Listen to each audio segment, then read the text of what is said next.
Well, good afternoon, ladies and gentlemen. We're going to begin. First, welcome to the first presentation in the noon lecture of the Lieberthal-Rogel Center for Chinese Studies for this winter 2025. If you want to know the complete series schedule, I think there is a whole page, a sheet of information available, and also it's available on the website. So we will send you email reminders if you are on our email address list.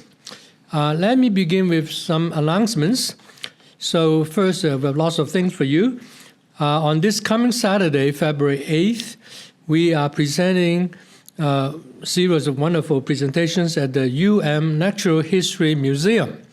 So there will be live performance and lectures celebrating the Lunar New Year. The presentation would actually include 4 45 minutes presentations, and there's a admission charge. Tickets are $8, but they're definitely worth it. So the tickets are available at the museum gift shop. And so there's also a flyer so you can get more information about it. So they are a lot of fun, especially if you want to do it with your family members and kids. Our next presentation will be next week, February 11th, and will be given by Professor Zhang Xu of Rice University.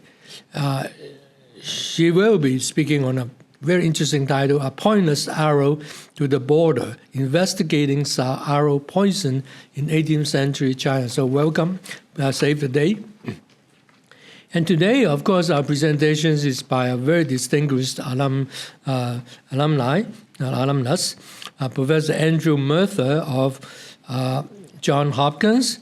He is now the George Sadie Hyman Professor of Chinese Studies, also the Director of the China Studies Program, and Director of the SAIS China Research Center and Johns Hopkins University School of Advanced International Studies.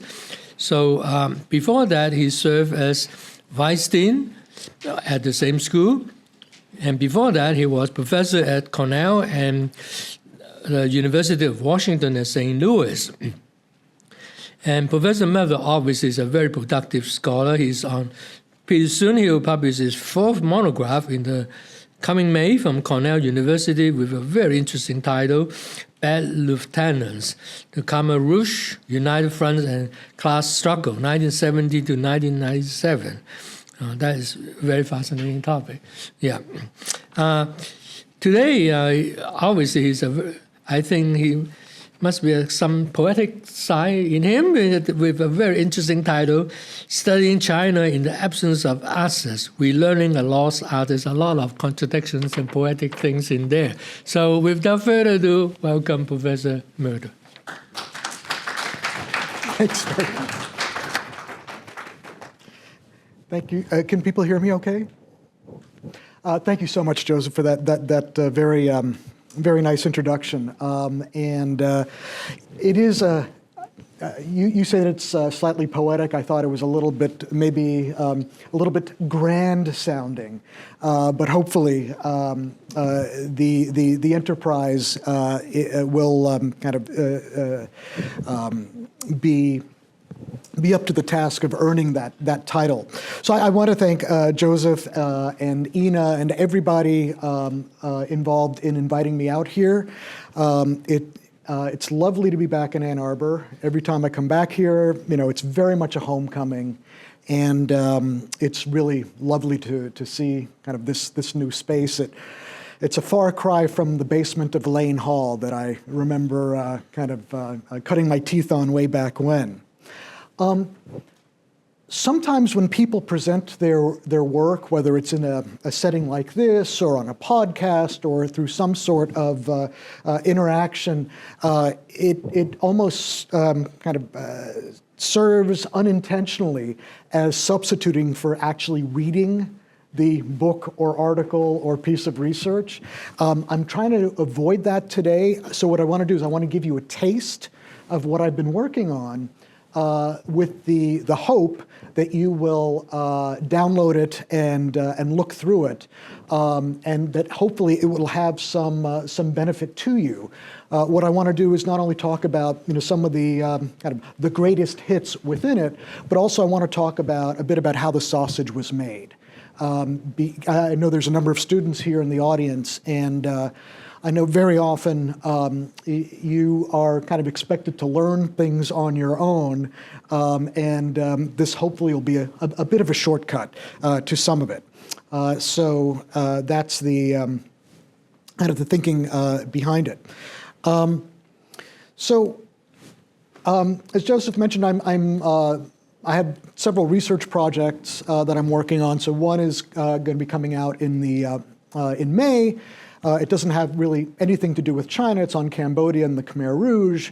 But having done research on it, I actually learned a lot about how to think about China in new ways. So that's going to be open access. So the price is right, whether you like it or not, or whether you find it useful or not. And so I encourage you to look into that. And then I'm currently working on a bit of a long-term project on rectification in China, past and present. So back from the 1950s up through the present day. But I'm not going to talk about either of those today, because one of the things that at universities, faculty are essentially evaluated on several criteria. So research, teaching, and administration. Where I am at SAIS, we also have a fourth criteria, which is being in the public sphere. And so very often that takes the form of, being talking heads on television or radio, or being quoted in various media sources. I've been told I have a radio face and that I have a print media voice. So for me, what I found is that I kind of look at the public sphere, I define it somewhat broadly to include professional development. And that's something that I've always enjoyed doing, and now I feel that I have a real kind of motivation to do it that I didn't necessarily have in the before I came to Washington, D.C. So I started back in 2018, and one of the things that was really interesting to me was just the massive culture shock I experienced from being a pointy-headed intellectual from Ithaca, New York. I mean, you don't get more kind of pointy-headed than that, and just being kind of deposited in Washington, D.C., and getting a sense of what the China discourse was like in Washington, D.C. And it was actually a bit shocking. So I'm not going to go in too much depth, but there was generally people's knowledge of China tended to be broad, actually not even all that broad, but definitely not terribly deep. And it was very interesting to me that on the first day of class, I would say things that were completely changed students' understanding of China, pretty much putting it on its head. There's also been a hollowing out of the deep state. I mean, we're seeing that in real time. During the first Trump administration, you started seeing a fair amount of that.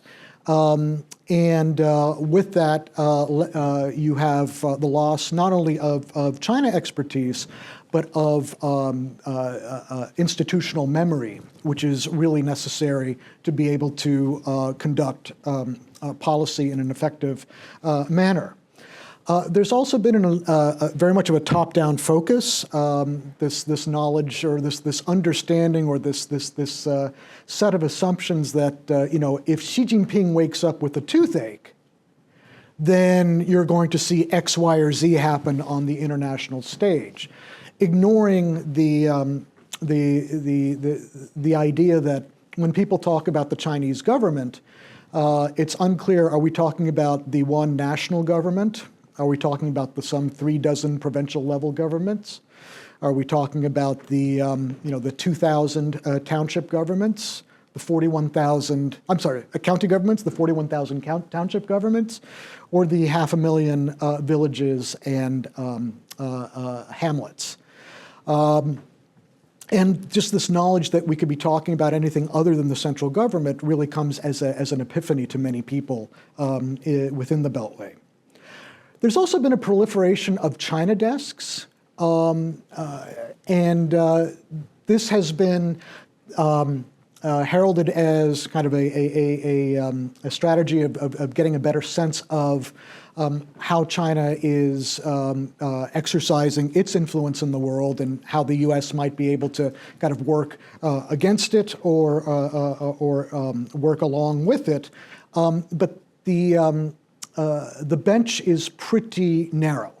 And knowledge tends to be somewhat superficial, at least in my direct experience.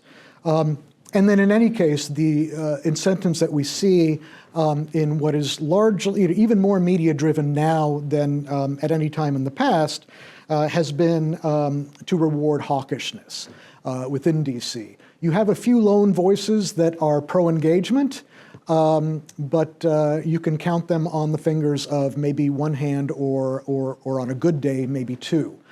So my colleague at SAIS, Jessica Weiss, is one of them. I'm another. There's a few others of us, but we're very much lone voices within a much, an overwhelming majority of China hawkishness.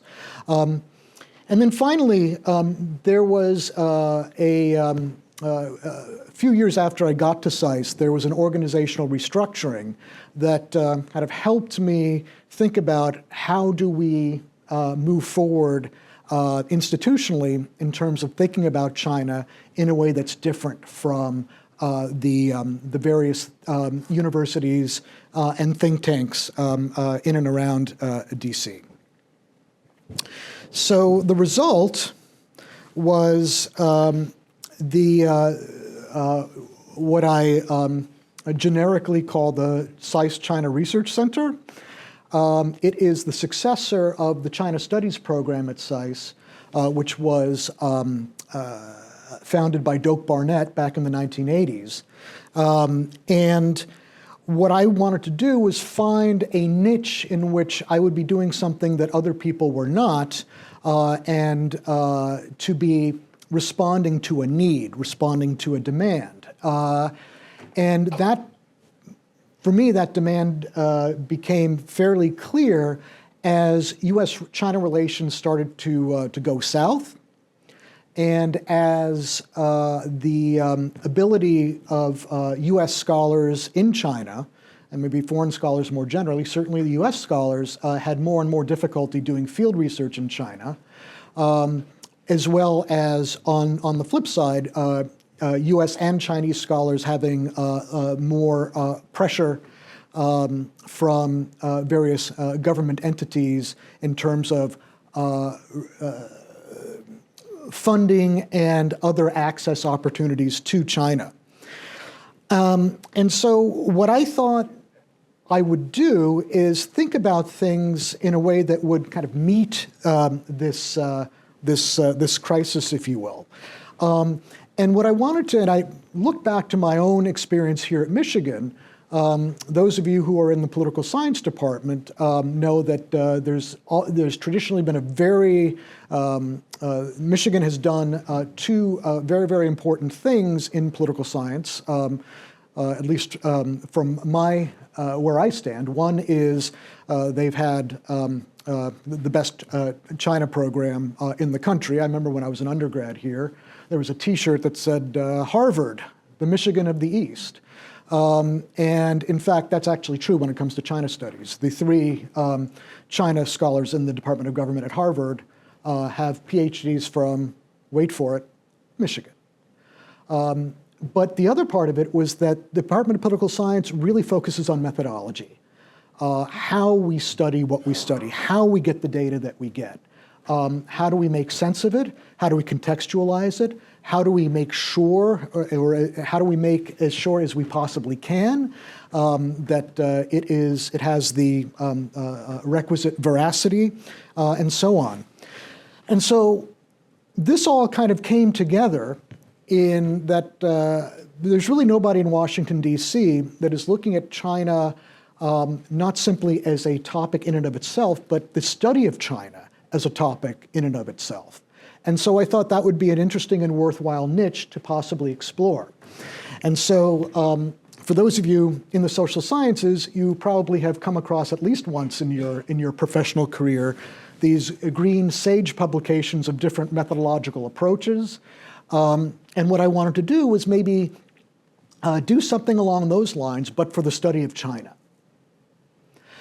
And given the fact that field research now has been sharply curtailed within China, I thought that that would be, that this combination of wanting to understand how we know what we do know about China, combined with the difficulty of access, might provide some sort of a guide, or at least some sort of a way forward for us to think about how to work, do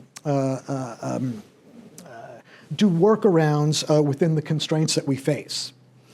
And so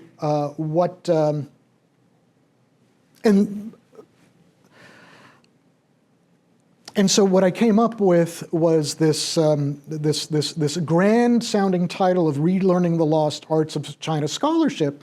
And what I thought I would do was, there was a point in time. I'm very interested in the history and the historiography of the study of China. And so for me, I'd written a chapter in an edited volume a few years back about what we've learned about China during the past 50 years of engagement. And the chapter that the part of the chapter that was the most fun for me to write was about those people doing China back in the doing research on China back in the late 1960s, and throughout the 1970s at places like Hong Kong's University Services Center, as well as the China Studies oases that were emerging in the United States. And much of the research at that time, when you look back at it, was actually very, very good. And yet it was based on, or was done during a period of very little access. And so what I thought might be worthwhile is for those of us who essentially were so spoiled that we didn't have to learn these old methods of peakingology or what have you, because we had just grown used to the fact that we could just go to China and conduct our field research. We never really needed to, or felt that we needed to learn these types of skills. Now that we find ourselves in a more kind of precarious position in terms of data collection, it might be worthwhile for us to learn or relearn some of those techniques, or at least have a discussion about which one of them might be useful in the present day, and which ones were, very much of that period. So I don't need to really get into this. Rather, so what I thought we would do is kind of what were some of the things that we did when when we pretty much could only look across the border at Luowu into China, and try to get a sense of what was going on,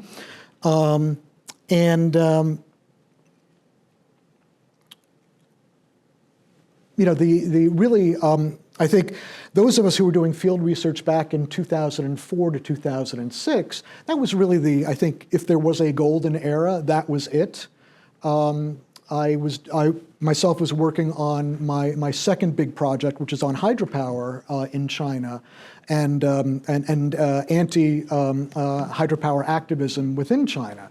And it was extraordinary, the kind of access that we would get and that we could, essentially count on.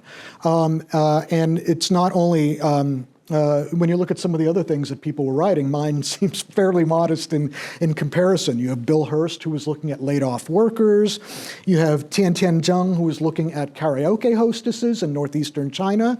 And you have people like Suzanne Scoggins, who was looking at policing on the streets in China. So, there's really some extraordinary granular stuff that was going on at the time.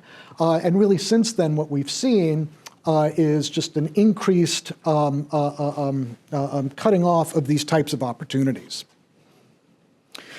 So what I decided to do was to identify a few of the people who were at the forefront of China's scholarship at that time, and invite them to share kind of their tools of the trade, what they learned, how they did what they did. And I was very, very lucky that the 4 people I initially reached out to were quite happy to participate. The first of these was Fred Tevis, who I'm sure many of you know, and if you don't know, you should know. He was one of the first people that I read as a doctoral student here at Michigan, and I was immediately captivated by his ability to essentially recreate the very kind of meetings and meeting rooms and the atmospherics of that, of the Mao era, and more recently in the immediate or the kind of the immediate post-Mao era and the early years of reform. He was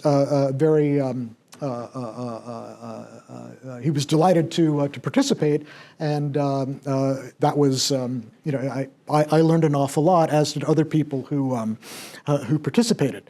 If I press the right button. The other 2 people they gave a joint presentation was Alice Miller and Joe Fewsmith. Unlike Fred, who's pretty much been a scholar his whole career, both Joe and Alice had also worked in the government, and so they came from a different background, but they eventually moved into scholarship. And then the 4th person was Tom Finger, who was very much of this generation. His own career trajectory is much more within government, but he's also kept a foot in scholarship, and he has published quite a number of books on China and on cross-straits relations. And so what I did was I asked each of them, Fred and Tom, and then Joe and Alice together, give a presentation. I gave them essentially the same prompt, which was, what were the methods and strategies that you used? What specific circumstances privileged one over the other? What were the relationships between the availability of data and the choice of research question or topic? How were you able to fill gaps of data that you encountered and establish an interpretation that maintains the requisite analytical rigor of the field? And do these skills developed in the 1960s and 70s travel into the present day? And which ones do and which ones do not, and why? And so it was a fairly simple prompt.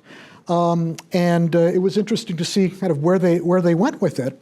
And so if you wanted to see these videos, they're available on the website at these URLs. But what I wanted to do was, and if you'd like to avoid the ahs and the ums that are inevitable whenever I'm involved in some sort of a recording, my friend and colleague Kaiser Guo on his Seneca podcast has cleaned up the audio data, and that's available. He just did the broadcast, the one of Fred Tevis on, I think it was 2 weeks ago, and he's going to do the other 2 sets of scholars, and his.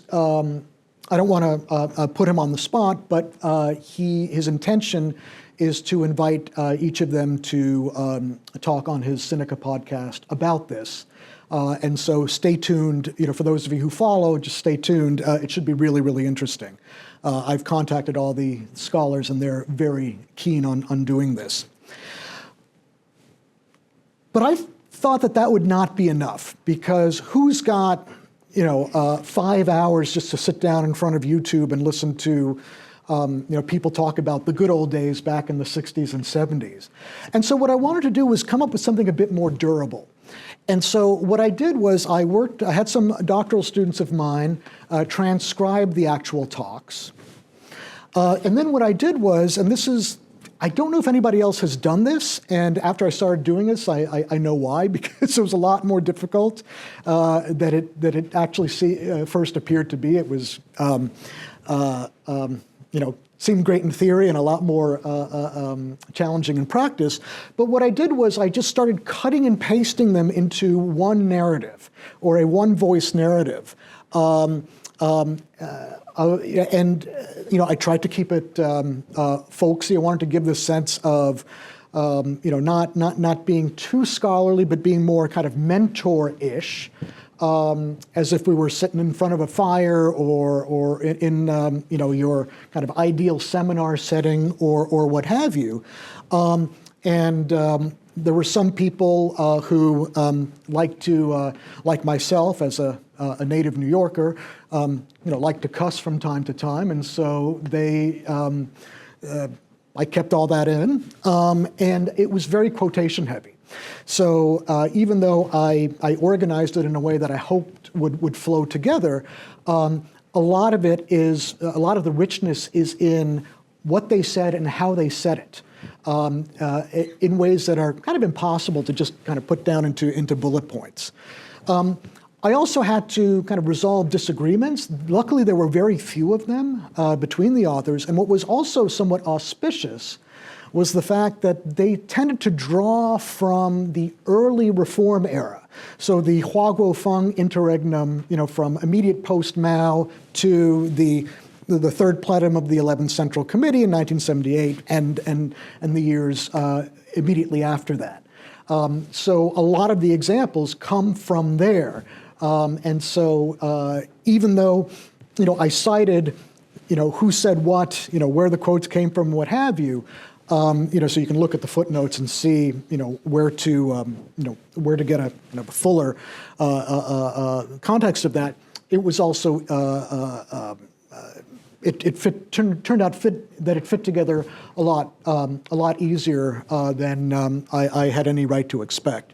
And then finally, I asked my colleague Ann Thurston to write a preface, which she did. I also asked her if she wouldn't mind helping me proofread,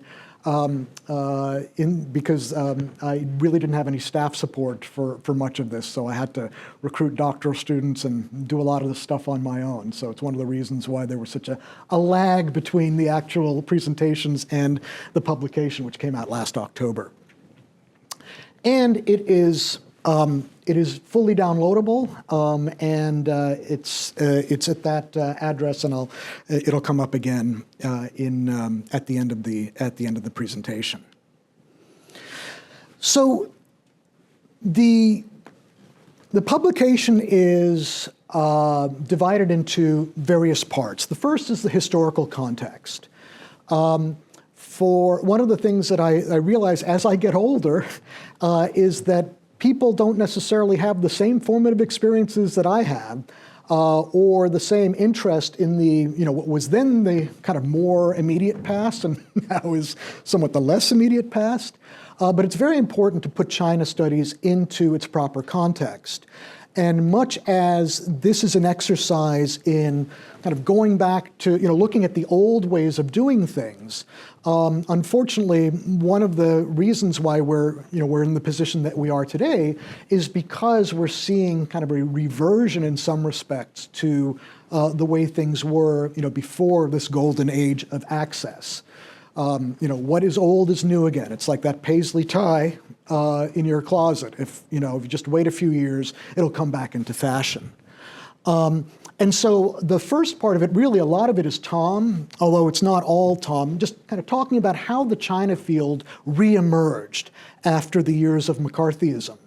And so we go into, Anne goes into that quite a bit in her preface, and I do a little bit in the first section of it. But this gives you an idea of the kinds of quotes that are in the book. That we didn't particularly like communism, but we loved China.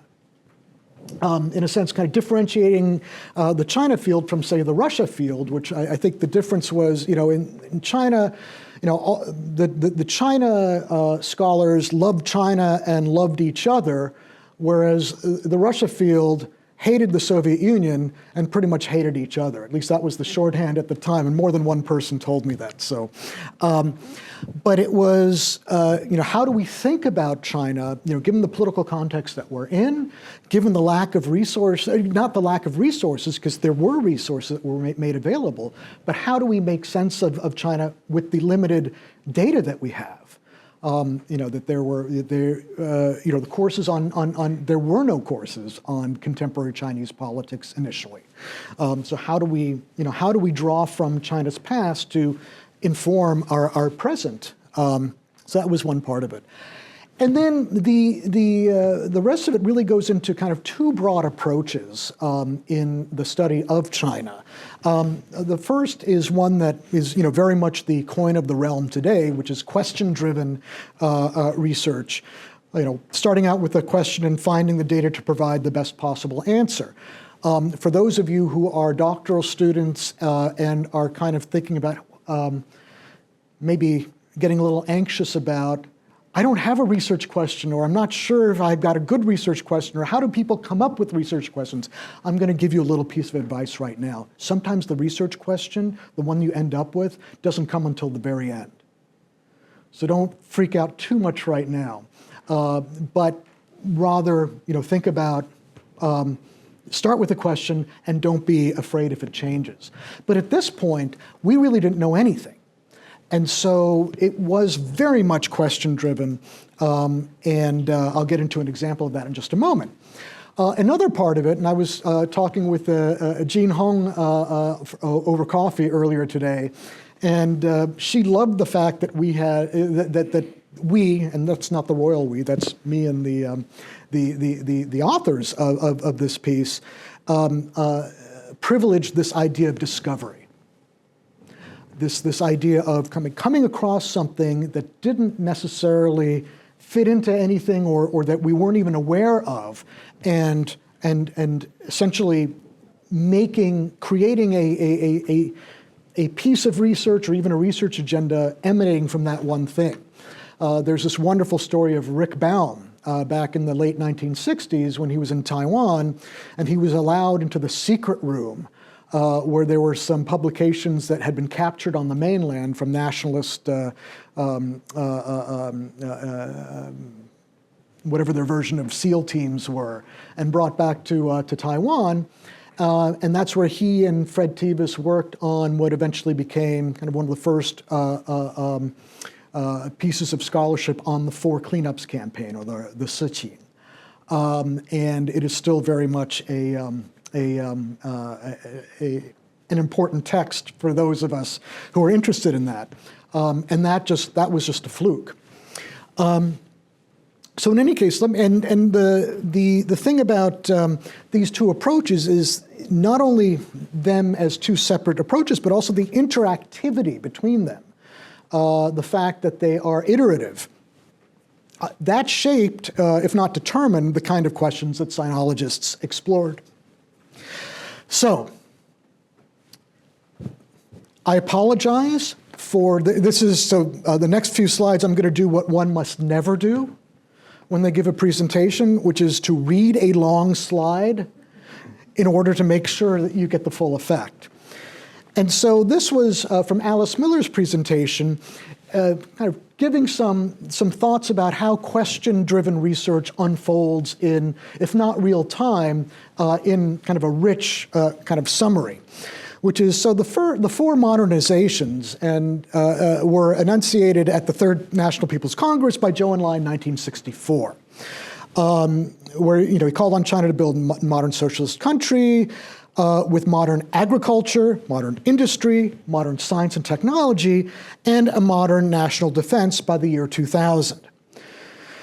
And this was repeated over and over and over and over again. But suddenly in February 1981, they stopped reciting it in exactly that order. Instead, they began to talk about China building a major socialist country with a modern industry, modern agriculture, modern science and technology, and modern national defense by the year 2000.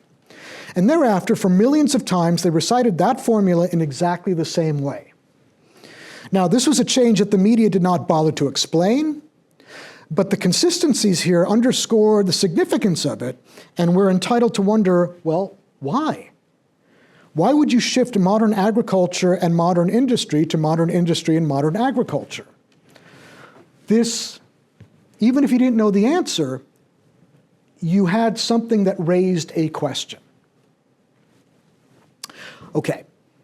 In the case of discovery, there's this wonderful quote from Simon Lees that I'd love to share with you here. Is this, this sometimes in all innocence, the woman at the market stall where you buy your pound of apples, or the cobbler who has repaired your shoes will absentmindedly give you, this is in Hong Kong, or in China rather, give you your goods wrapped in a taboo old newspaper. Needless to say, the dirty and crumpled sheets were then smoothed over lovingly by China watchers, who passed them around with trembling hands, deeply excited. And after being multi-photocopied, they end up in the black market in Hong Kong, where various research institutes outbid themselves to get them. This gives you a sense of not only kind of how what we know of past events very often are a result of the garbage, quite literally, of those past times. What was thrown out, what things were wrapped in, but also the excitement of coming across these types of things. I can't really go into detail much on the work that I'm doing on rectification, but it also draws from things that, without getting into too much detail, fell into my lap. Another example that's in the actual publication, this is a quote from Tom Finger, which I also wanted to share with you just to give you a taste of what to expect. He talks about running across, he wanted to write a book on, very much like his mentor, John Lewis's China Builds the Bomb. But he wanted to do that about China's civilian nuclear industry. And so he was doing some research and came across a princeling, or because it was a she, he referred to her as didn't know what to call her, so referred to her as a princess. And he had spoken to her about running across this institute located in Tianjin, and was wondering why it was there and not in Beijing. And so he asked his contact, and she looked at him and said, "You really don't know why that institute is in Tianjin?" He said, "No, I don't." She said, "The institute was headed by Huang Jing." You can almost hear the duh. And he's like, "Yeah, so what? Why does it make it necessary to be in Tianjin?" And she said, "Well, that's Mao Zedong's, that's Jiang Qing's second husband. That's where he works. He's so smart that he had to be in charge of the program.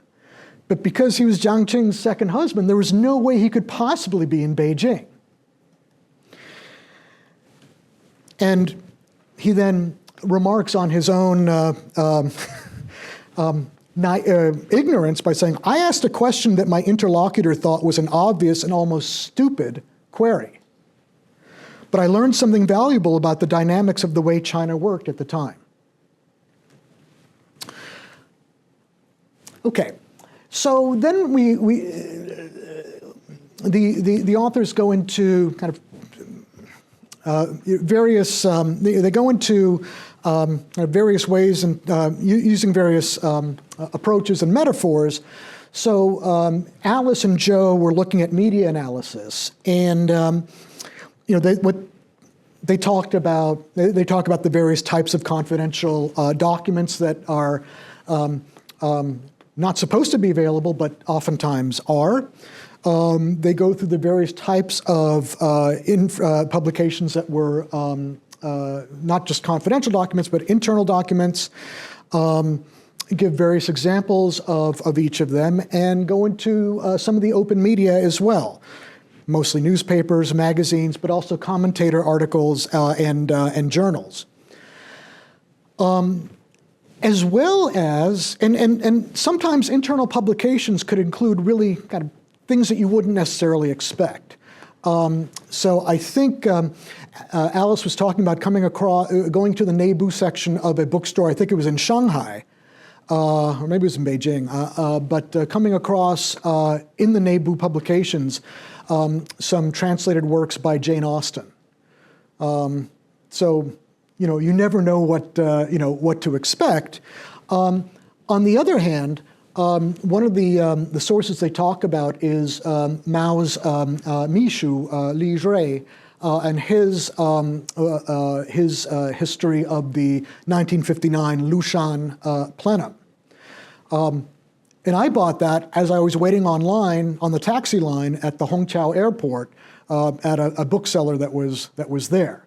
So, what's Neibu might not, it's a very kind of, it is a line that's not very easily defined.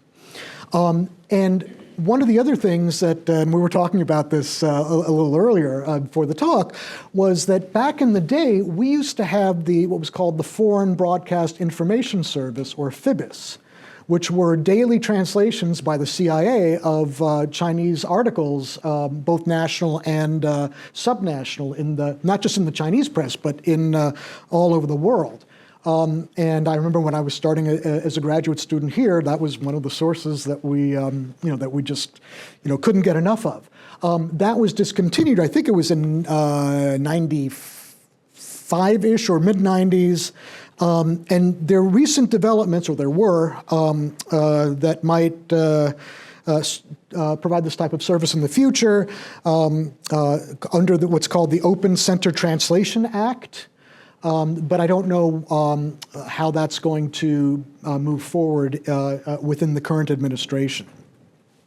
But one of the insights that Alice brings to this is that we think about internal and open information, I think, differently than maybe we should. So there are, on the outside, we might attach a certain cachet or status to the internal media, saying that's really where, that's really where the truth is. And, in the open media, that's just propaganda.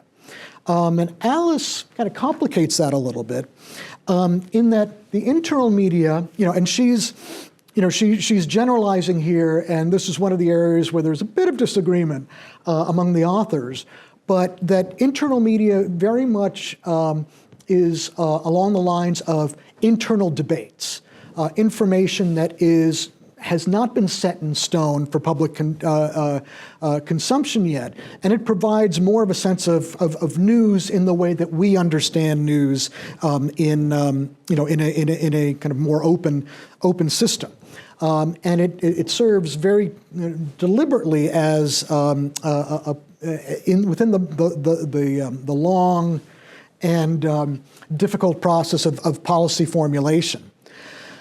Whereas open media pretty much tells you where the government or the party stands, and that is far more controlled, and it provides the luxian, the line through which to understand things moving forward, and it has a very different purpose of explication and mobilization.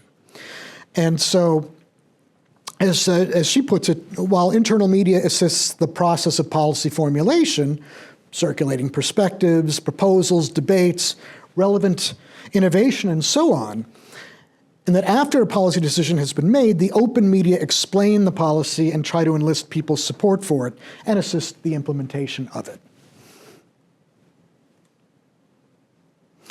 Now, what are the challenges? Well, then as now, it's the sheer volume of it.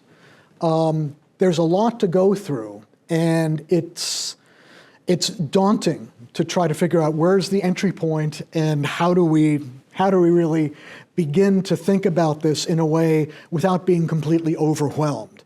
It's very much the reaction I get every time I land in Beijing and I take the taxi from the airport to my hotel, and I just look at China unfolding in front of me and thinking, how do I even have how presumptuous of me to even think that I can understand, even the tiniest fraction of all of this. So part of it is just, having humility in the face of this and realizing that, we got to start somewhere.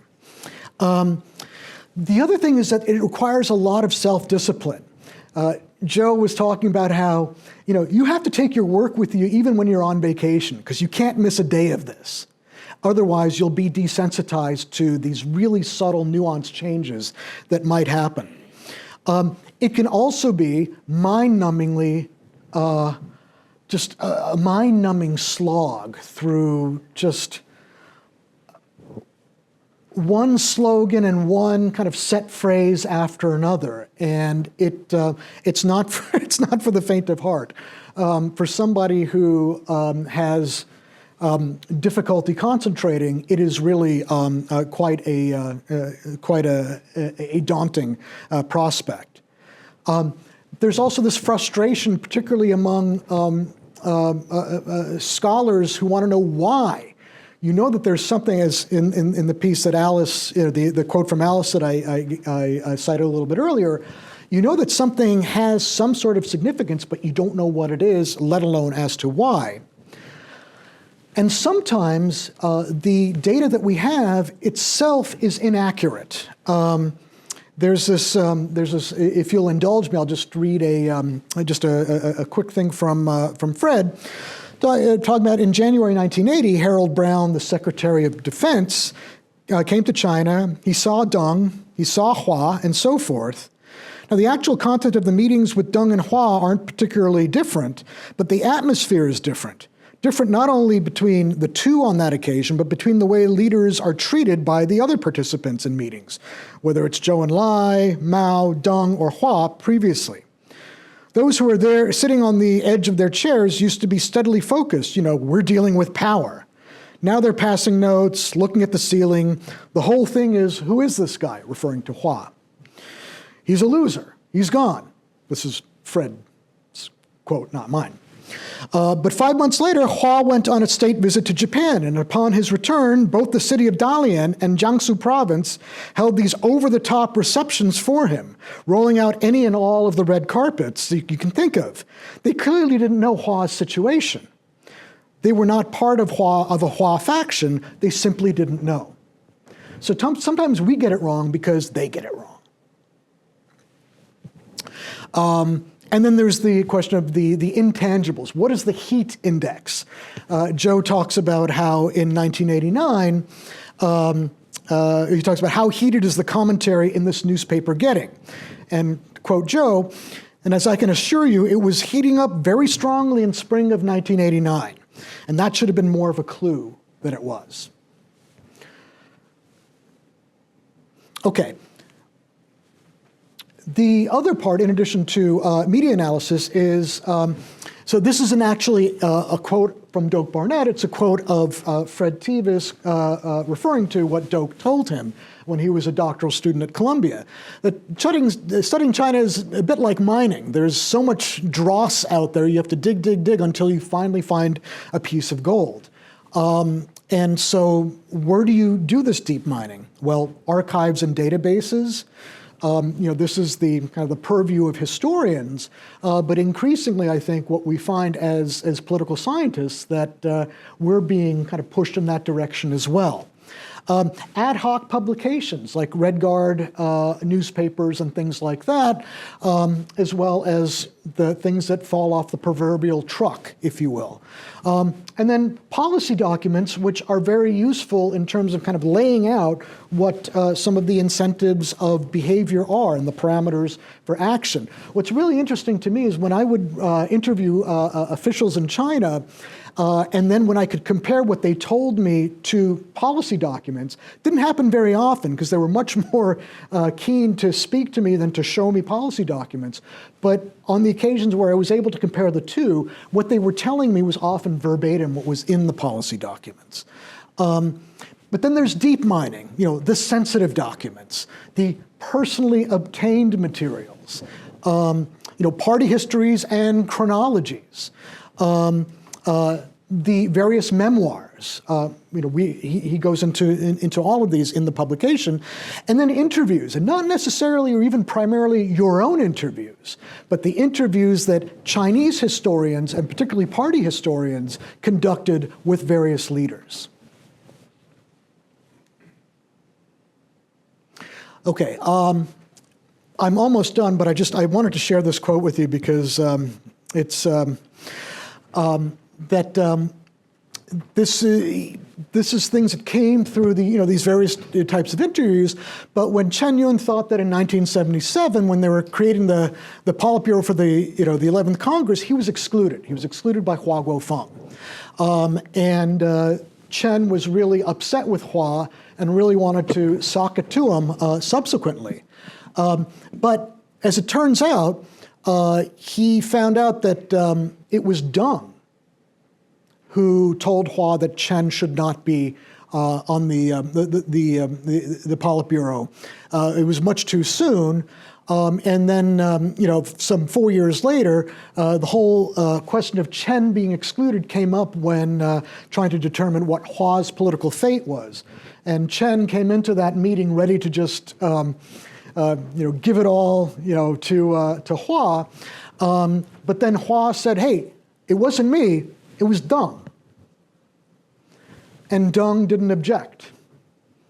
And so that's when Chen realized, oh, okay, I got this all wrong. And therefore, they gave Hua a much softer landing than otherwise might have been the case. Again, it doesn't explain something that's earth-shattering unless you think about the fact that Hua was probably kind of the softest purge of a top leader in China, certainly during that period, and arguably because he was able to sit on the Central Committee pretty much until he was, while he was still alive.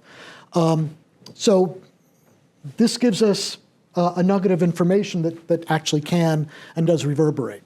So what are the lessons, just drawing a conclusion, what are the lessons for the present day? I think this is less something that we went into a lot of detail in. I think a lot of this is really going to be, people who read this and, being able to tease out the things that help or don't help them. Some things are replicable and some are not. The kinds of leadership dynamics that you had among the first and generation leadership in China is something that's going to be very, very different today. Victor Scher's recent work on the, Coalitions of the Weak, I think underscores that point quite well. There's changes in availability of things, that we actually have a lot of information at our fingertips. As my colleague and friend Andrew Erickson once said, China becomes a lot less opaque the more you can read Chinese. And so there's just, if anything, we're getting potentially overwhelmed with certain types of information. There are various disciplinary imperatives. The study of leaders and elite politics in my discipline, in political science, it kind of goes against the grain of political science because idiosyncrasies, individual leaders' idiosyncrasies are kind of by nature not scientific. They're not systematic, certainly. And so it is something that is not very strongly privileged, even though in the case of China, and maybe not just China, we need to kind of wrestle with the question as to whether or not leadership matters. Also, attention spans. It's difficult to imagine somebody really kind of putting themselves in a room, kind of monastery-like, and looking at these various publications over time consistently when we're being bombarded with so many other stimuli. And what it does is, does this kind of force us to ask different questions that we might otherwise have been asking, say, 5 years ago or 10 years ago, and what does that do in terms of creating lacunae in the field? What it does, I think, though, is it underscores the fact that when we are confronted with a challenge, all of us as scholars, the right response is always to innovate. That's what they did, and that's what we're going to have to do more and more moving forward. So what are the next steps? I'm working on a second publication right now that features Mike Lampton, Maria Repnikova, Bill Hurst, and Maggie Lewis on studying China from outside of China. And so I'm working on cut and pasting and doing that same process right now. I mentioned the partnering with Sinica, and new topics will be forthcoming Anybody who's got any suggestions, particularly those of you who are kind of on the sharp end of this curtailing of research opportunities, please do not hesitate to contact me. And I would be very happy to consider, any and all suggestions. This is going to be an ongoing process. So with that, let me stop here. I probably have gone over time, but thank you very much. Please download the piece. And I'm very happy to entertain any questions, comments, pushback, critiques, whatever you have to offer. And thank you so very much.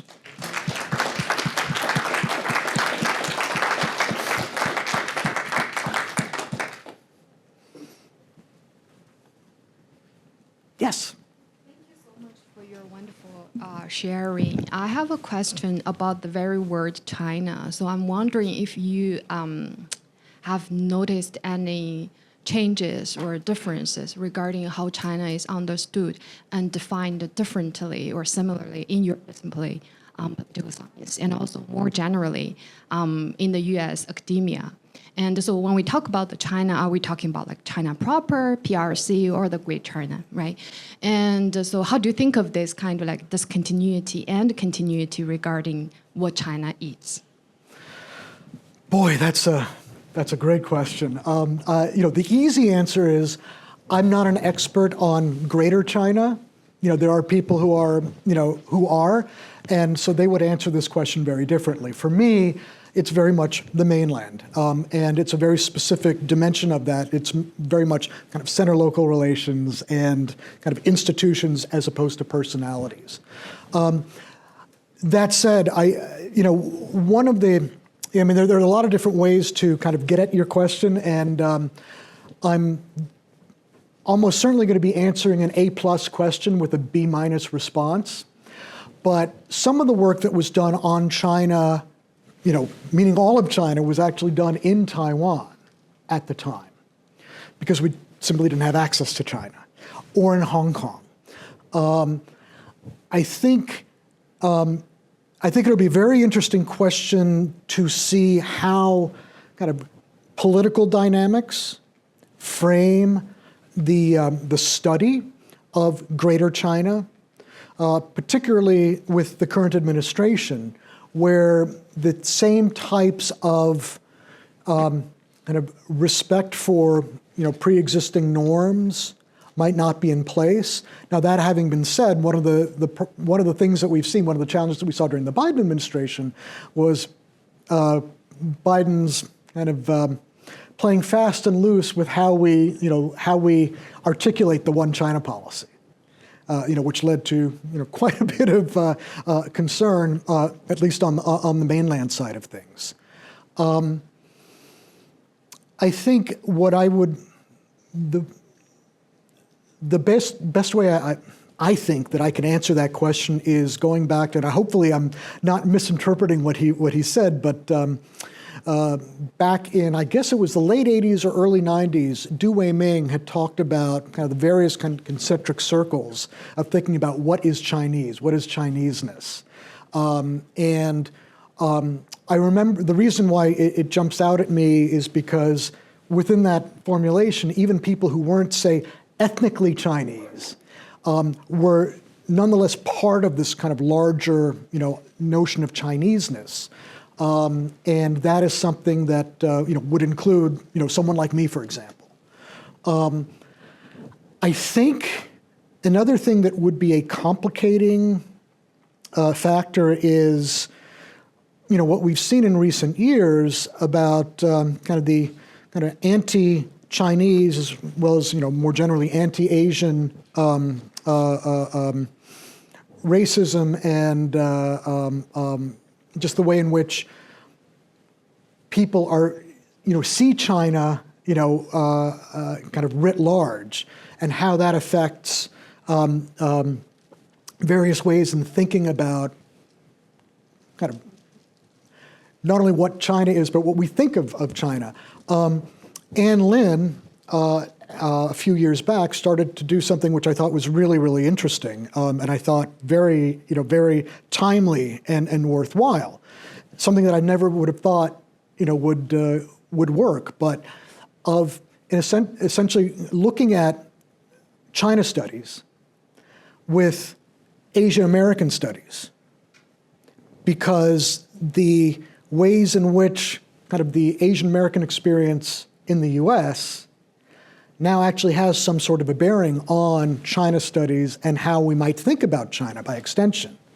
And so she's not here, she's out of town. I'll catch up with her at AAS, but that's something that she very much was thinking about a few years back, and something that I think is still very much the conversation that could that could emerge from that, I think could very much be one way of one particularly good way of thinking about answering your excellent question.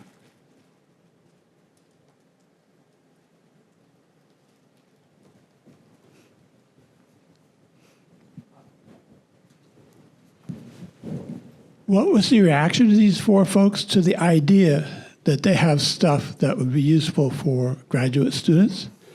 And what kind of relationship do these folks have with actually teaching graduate students? I think of the four, only Fusmas came by that I remember. I think he was a policy institute and did not have graduate students.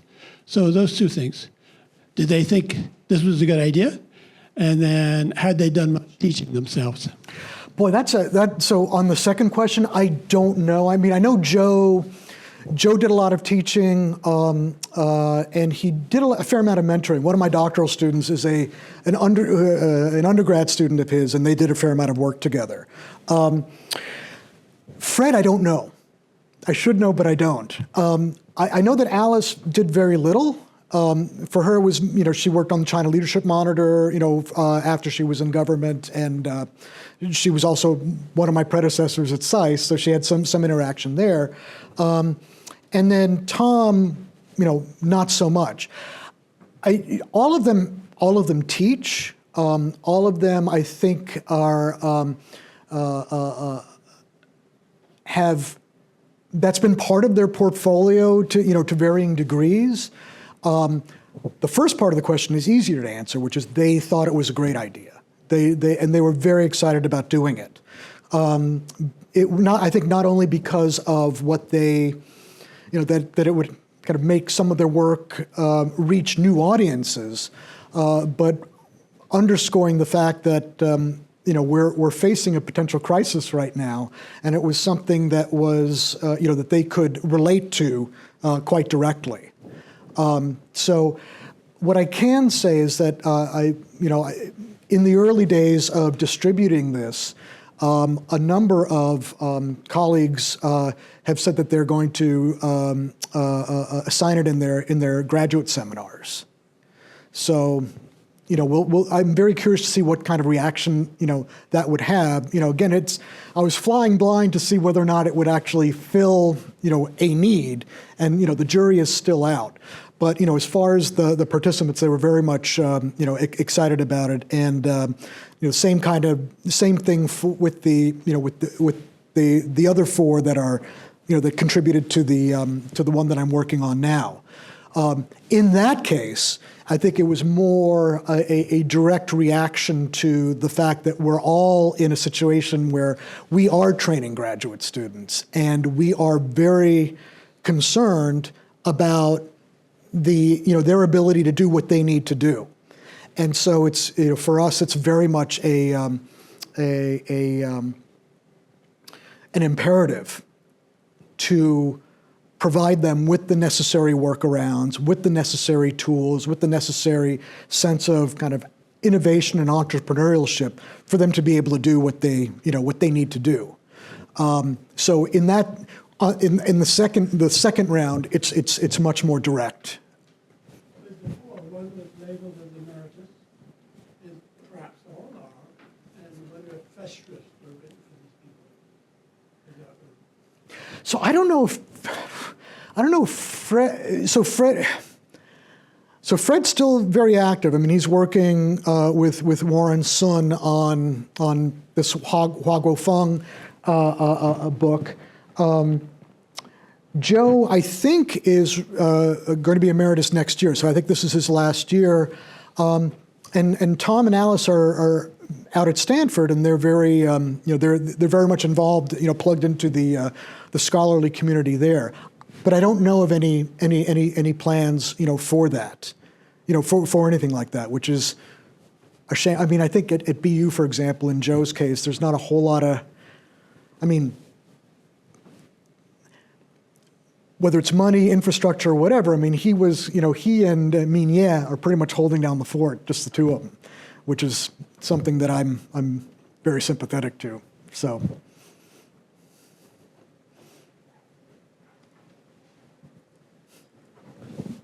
Hi, I have a question about sort of this trade-off between epistemic standard and how much evidence is available. Because like studying China or studying any kind of topic where data is hard to get, there's always one side saying, well, this is all we have. Right. And, if we don't relax our standards a little bit, we can't really make any claims. Whereas the other side is like, oh, this is a standard of social scientific finding. If China doesn't release national statistics the way all other Western countries does, we can't be using a lower standard to make these. So So where do you stand on this? Where do these people stand on this? And where do non-China experts stand on this? Yeah, that's a great question to, I can go at it a number of different ways. I think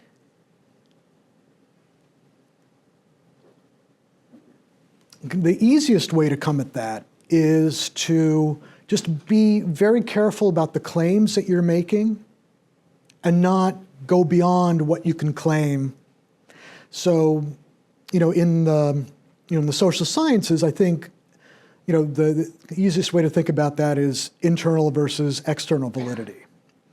And I remember we had I'm not going to name names, but I remember there was when I was a graduate student here at Michigan, we had a job talk by a China candidate whose work was all archival. And Michigan Political Science Department, has, it's known as the methods mafia within the discipline. And I thought that they were just going to destroy him like, sharks in a chum line.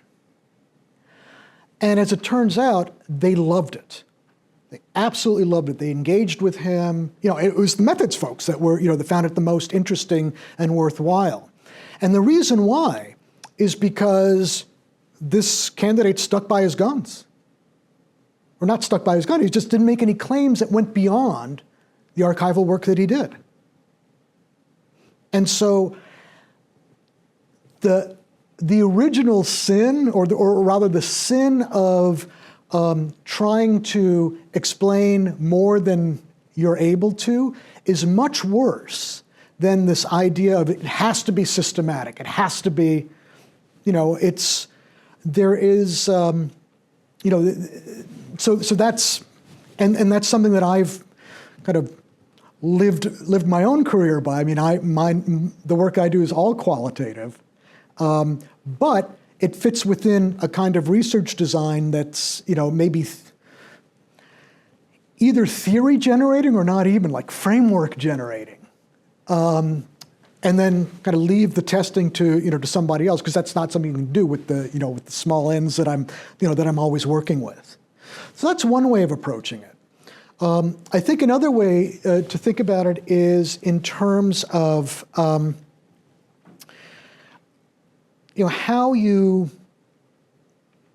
what kind of triangulating you can do. So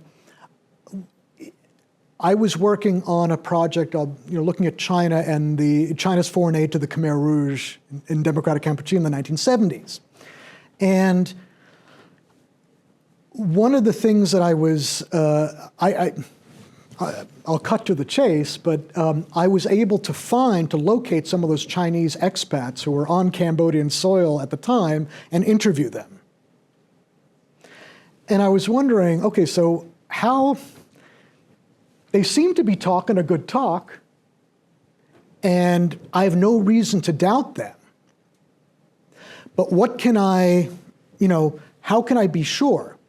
And then I look back at the engineering blueprints that I'd gotten in the National Archives in Phnom Penh, and several of their names were on the documents.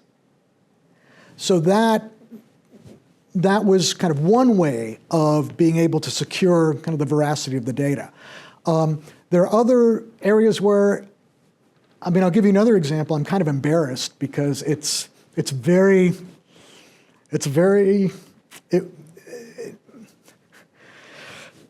very loose, but when I was doing research on that same project, I was interviewing Cambodians who are working on this Chinese-built airfield in the middle of the country. And I was fairly certain, but I needed confirmation that it was a Chinese military that was working on it. And I didn't have any access to Chinese military sources, so there was no way I could go to them. And so one of the questions that I asked them is, what color was the khaki of the Chinese managers there? And they all said blue. And so I was kind of, my heart sank, because if it was blue, it was likely not military. And so I was kind of, just kind of kicking the ground, and my Cambodian research assistant asked me what was wrong. I said, well, they said the khaki was blue. I expected it to be green. And what he said was, yeah, but Cambodians have a very difficult time distinguishing between blue and green. And so I kind of hung on to that like a life raft until I finally managed to interview Pol Pot's cook, who eventually became the party secretary of the Cambodian embassy in Beijing. Her husband was the ambassador. So I interviewed her for about 3 hours. And one of the things that I did was I asked her about the airfield, because she knew, it's like, was that military? It's like, oh yeah, it was definitely military. So I didn't have to go with the blue-green, thing like that. But sometimes I just didn't have enough to work with. And in fact, and the authors talk about that as well. I mean, sometimes you have to pocket things and maybe come back around to it. But it's important not to forget about that, because things do eventually kind of come back around. And then finally, the last thing I wanted to mention was, you're talking about how maybe other comparativists look at, or how non-China scholars look at China. So there was this ongoing set of conferences under the rubric of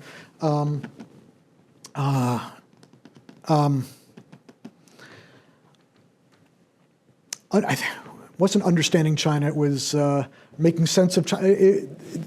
There was one at Harvard, one at Stanford, one at Duke, and then one at Michigan a couple of years ago.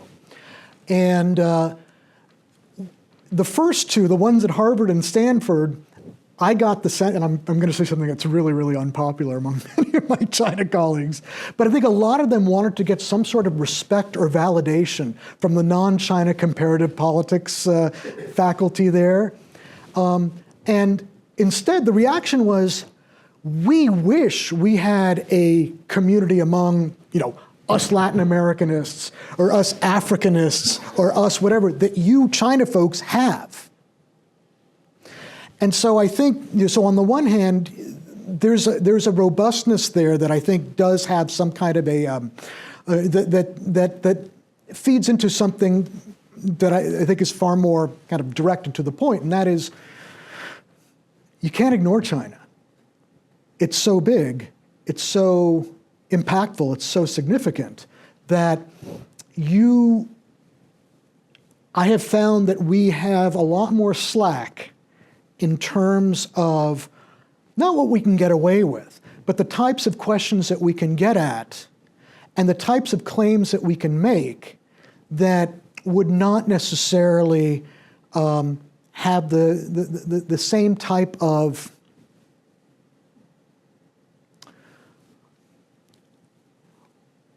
generosity in terms of how they're received, maybe in other subfields in comparative politics. Maybe that's me whistling past the graveyard, But even when I was a graduate student way back when, we had the same questions, the exact same questions.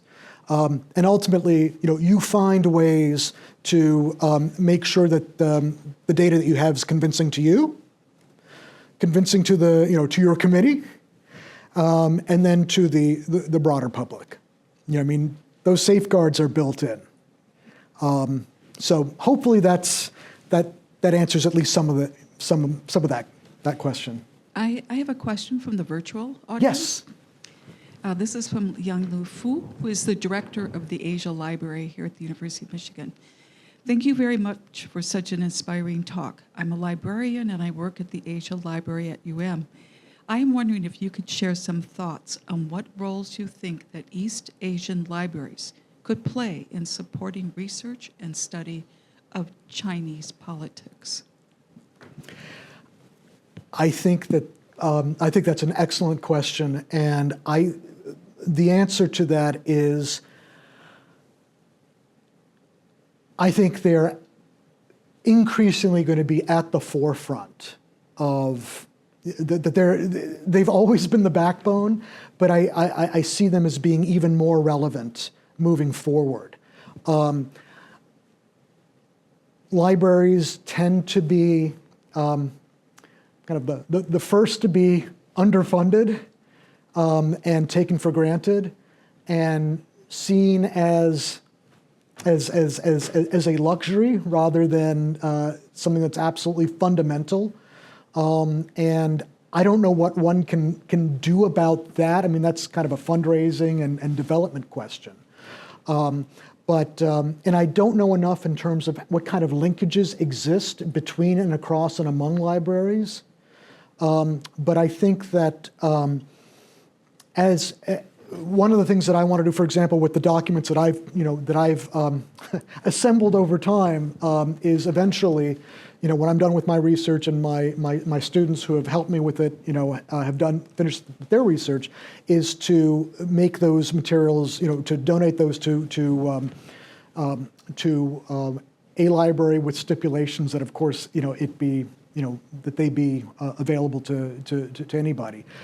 So I don't know what kind of infrastructure already exists, but I would encourage whoever is listening and whoever might have resources at their disposal to I would strongly encourage them to kind of invest time or energy or consideration into that very, very important part of all of this, because what you don't want to have is like an oasis here, an island there. What you really want to have is a fully functioning, robust network. I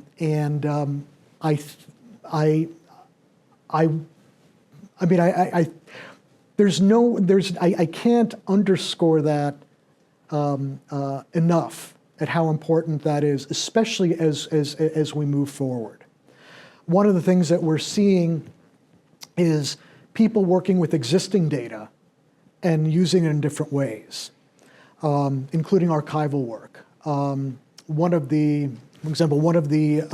ideas I have for a future publication is using big data from like the Song Dynasty, or going back in the past. So people like Huang Yasheng, Wang Yuhua, and others have been doing recent work on data from China that's hundreds or thousands of years old. And that is something where all of a sudden the bifurcation between ancient China or the study of historical or ancient China versus that of contemporary China, all of a sudden those become increasingly linked. That's just one suggestion. I don't have the kind of experience to fully animate kind of the importance of that question, but I think that is something that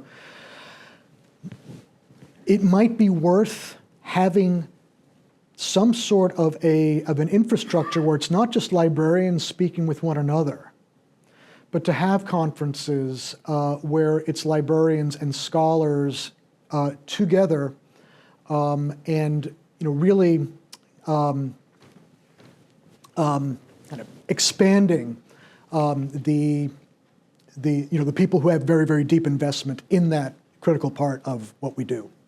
So hopefully that gives some sort of a response. I want to thank you so much for such an intriguing and excellent talk, and please join me in thanking Dr. Mertha for coming to give a talk. Thank you all very much.